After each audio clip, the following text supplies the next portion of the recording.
compost I'm using here, they're about 26 approximately, but I prefer to use 30 bags for 40 kgs because I'm using 40 kgs of garlic, so that means I'm using 30 bags of manure, which is about 150, 120 in between there.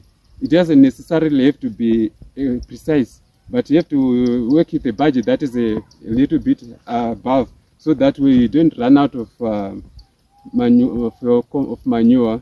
So this is how we are doing our organic garlic here.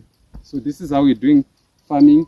So this is the land that we have prepared. So the excess grass that we remove from the land, we are not going to put it back now. We just wait it for it to get rotten, so that it becomes compost, and then we put it back again into the field, so that it just rotate.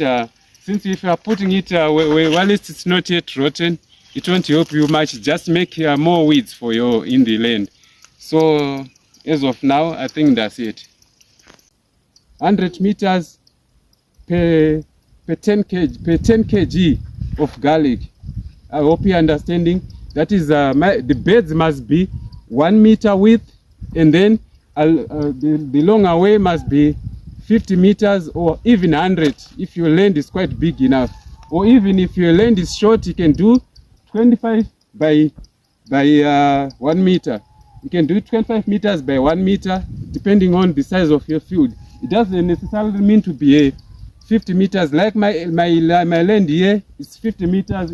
It can stretch to 70. From this side here, it can stretch to 70, but I'm using 50 meters here. So it's 1 meter by 50 meters for 10 bags. So what you need, this is what you need. And then the bags of